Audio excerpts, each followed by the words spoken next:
Ça, c'est ce que tu fais avec ta progression si tu fais pas ce que je te partage dans cette vidéo. T'essaies des trucs au hasard en priant pour que ça fonctionne, mais si t'es comme moi et que ta progression t'importe réellement, c'est juste pas la solution en fait. Je m'appelle Guillaume, je suis coach et athlète de force athlétique. J'ai réalisé un total à 630 kg en moins de 83 et j'ai aidé plus de 15 athlètes à progresser dans ce sport. Aujourd'hui, je te partage les 8 choses que j'aurais aimé savoir avant de commencer la force athlétique pour que tu puisses progresser plus vite et surtout ne pas perdre de temps. Point numéro 1, sache qu'un des points qui fera la plus grosse différence vis-à-vis de ta progression en force athlétique, c'est ta technique. Concrètement, si je devais te donner une idée, je pense que le fait d'optimiser ta technique, ça peut te rajouter entre 20 et 50 kg par mouvement sur le long terme. Si je peux te recommander une seule chose, c'est de te filmer un maximum pour avoir un visuel sur ta technique et savoir sur quel point t'améliorer. Dans la mesure du possible, filme tout, que ce soit les barres de chauffe, les barres lourdes, les barres légères. Ça te permettra de voir la différence de série en série et de séance en séance et c'est quelque chose qui t'aidera à améliorer ta technique largement plus vite. Par contre, même si je t'ai dit de chercher à optimiser ta technique, ne tombe pas dans le piège. En ce moment, il y a une mode de l'optimisation extrême. Donc c'est-à-dire qu'on va te dire de squat avec la barre sur les triceps, de bench avec le plus gros pontage possible et de deadlift avec les pieds qui touchent les disques. Si tu es débutant, c'est clairement la dernière chose à faire. Tu vas juste augmenter ton risque de blessure puisque dans 90% des cas, les contraintes que tu vas imposer à ton corps sont juste trop importantes. Même dans mon cas où je squatte 240 kg, le fait de me mettre dans une position avec la barre sur les triceps par exemple, ça me cause énormément de douleur, même avec 70 kg. Donc je te recommande clairement pas de le faire si tu es débutant. En plus de ça, ces techniques d'optimisation extrême, elles vont largement limiter la quantité de masse musculaire que tu vas pouvoir construire puisqu'un des facteurs les plus importants pour construire du muscle, c'est l'amplitude. Alors ne me fais pas dire ce que j'ai pas dit, je te dis pas non plus d'aller toucher les fesses au sol en bas de chaque répétition au squat, mais je pense qu'il y a un juste milieu à trouver. Si tu débutes en force athlétique, je te partage tous les jours un max de valeur par email en moins de 60 secondes et l'objectif il est simple, t'aider à devenir le meilleur athlète possible. Si ça t'intéresse, je te laisse le lien dans la description. Deuxièmement, et je pense que c'est le conseil le plus important de cette vidéo, n'en fais pas trop. Ici je te parle pas seulement de série ou d'intensité, mais je te parle de façon générale. Évite de tourner ta vie autour du power, de tout maximiser directement et avant de mettre quelque chose en place, assure-toi que tu peux réellement tenir cette chose-là pendant plus de 10 ans sans difficulté. Pourquoi est-ce que je te dis ça? Parce que tu augmentes largement la probabilité de craquer et d'arrêter définitivement ce sport si tu le fais. Et je sais que tu te dis sûrement, non mais moi de toute façon ça m'arrivera pas parce que je suis fort mentalement, mais ça n'a pas de rapport en fait. Malheureusement dans ta carrière, même si évidemment je te le souhaite pas, tu vas probablement te blesser ou stagner à un moment ou à un autre. Et c'est dans ces moments-là, quand ton total n'a pas bougé depuis plus de 6 mois alors que tu optimises tout, que tu vas commencer à te poser des questions. Pour éviter ce problème-là, je t'encourage à avoir une vie en dehors de la salle, donc tout simplement va voir des potes, va en soirée, fais des activités, etc. Je sais que tu as probablement entendu ça 1000 fois, mais si tu es prêt à t'entraîner 10 ans avec une bonne méthode, une bonne technique et une récupération à peu près correcte, tu iras extrêmement loin. Il faut juste être patient, mais pour ça, il faut tenir 10 ans, ou au moins tenir longtemps. Le troisième conseil que j'ai implémenté il y a un peu plus de 6 mois et qui m'a permis de gagner énormément de temps, c'est de prendre un coach. En fait, il y a deux façons de faire. Soit tu fais ce que j'ai fait pendant mes 4 premières années de Power, c'est-à-dire que tu fais tes propres programmes, tu analyses ta propre technique, tu cherches des informations sur YouTube, etc.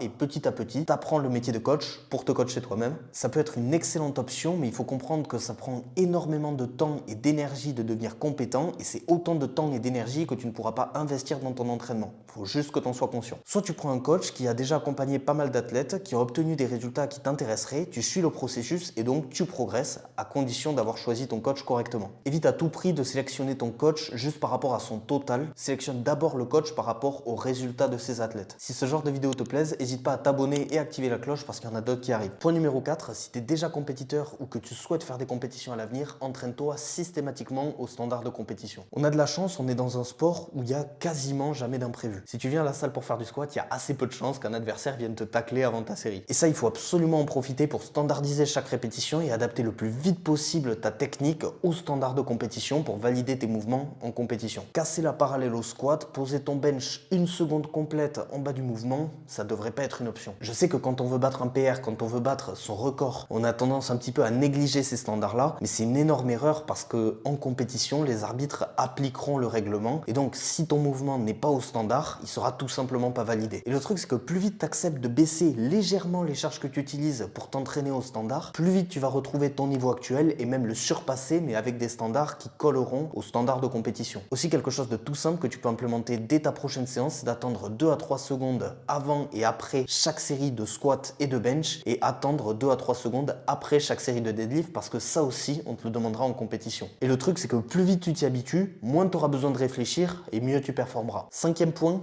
suis le plan. Si tu crées un programme ou que ton coach a créé un programme, fais exactement ce qu'il y a marqué dessus. Ni plus, ni moins. Ça paraît bête, mais je pense qu'entre 70 et 80% des athlètes de force athlétique ne respectent pas ce point tout simple. Et je vais pas te mentir, ça m'arrive aussi. Pas plus tard que la semaine dernière, j'ai remplacé un mouvement accessoire par un autre parce que sur le papier, sur le moment, ça me paraissait plus optimal. En fait, en tant qu'athlète de power, il faut comprendre que chaque élément de ta programmation a un sens. S'il y a marqué 3 x 10 sur la programmation, c'est qu'il y a une raison. Pareil, s'il y a marqué entre 3 et 5 minutes de repos, il y a une raison. Tu vas peut-être pas comprendre pourquoi sur le moment, mais il y a bel et bien une logique derrière chaque décision et c'est hyper important de ne pas changer une variable à chaque fois que quelque chose te paraît bizarre parce que tu vas drastiquement impacter ta programmation et donc les résultats que tu vas pouvoir obtenir via cette programmation. 6e point, échauffe-toi correctement. L'échauffement, c'est indispensable, pas seulement pour réduire les blessures, mais aussi pour mieux performer. Je m'en suis rendu compte avec mon pote parce que comme tu le vois ici, on s'entraîne dans un garage où il y a littéralement zéro isolation, donc l'hiver il fait carrément zéro et crois-moi, on performe mieux en été qu'en hiver. Et c'est pour ça que maintenant je prends vraiment mon échauffement au sérieux parce que j'ai l'impression que le risque de crampes augmente en hiver et les douleurs de façon générale sont beaucoup plus présentes en hiver qu'en été. Évidemment, tu t'entraînes probablement dans de meilleures conditions, mais ça n'empêche que c'est hyper important d'avoir un très bon échauffement parce que dans tous les cas, ça t'aidera, que ce soit en termes de souplesse, en termes de mobilité, etc. Et puis même avoir ton corps qui est chaud et préparé pour tes mouvements, ce sera jamais une mauvaise chose. Personnellement, je décompose l'échauffement en 3 parties. Il va y avoir l'échauffement articulaire où en fait je vais venir échauffer et mobiliser les zones qui me posent problème personnellement. Donc ça va être intégralement individualisé. Ensuite, j'enchaîne avec un échauffement musculaire où, comme son nom l'indique, je viens échauffer les différents groupes musculaires impliqués majoritairement sur les mouvements. Et ensuite, j'intègre également un ou deux mouvements explosifs qui permettent d'échauffer mon système nerveux et de me mettre un petit peu dans la séance. Pour être honnête avec toi, c'est absolument pas indispensable dans le sens où si tu mets une intention maximale sur tes séries de chauffe, sur ton squat, ton bench, ton deadlift, etc., tu n'auras pas forcément besoin de ça. Moi, c'est quelque chose qui m'aide mentalement à me mettre dans la séance. 7e point, l'approche mentale et la capacité à se concentrer. C'est sûrement mon point préféré parce que c'est celui qui a le plus gros impact sur tout le reste. Si tu veux améliorer ta technique, tu y arriveras probablement 10 fois plus rapidement si tu arrives à te concentrer précisément sur ce que tu dois faire sur chaque série. Si tu veux te hyper, te motiver et arriver déterminé sur une barre, tu y arriveras 10 fois mieux si tu arrives à vraiment te concentrer et te mettre dans un état mental sur commande. Si tu as du mal à adhérer à un programme, évidemment tu peux faire quelques modifications sur ton programme pour que ce soit des choses qui t'intéressent un petit peu plus, mais tu peux également modifier légèrement ton état d'esprit pour voir les choses de façon différente et donc plus facilement adhérer à ton programme. Bref, tu l'auras compris, la clé de la performance, c'est ton mental. Donc s'il y a une chose que je peux te recommander, c'est de te renseigner un petit peu sur la prépa mentale et de comprendre un petit peu comment est-ce que ton cerveau fonctionne. De mon côté, je fais énormément de recherches là-dedans, mais je vais être honnête avec toi, j'ai pas encore assez d'expérience pour te donner des conseils dans ce domaine-là et contrairement à beaucoup de coachs, je refuse de te donner de mauvaises informations. La difficulté avec la prépa mentale, c'est qu'il y a énormément de différences en fonction de la personnalité de la personne.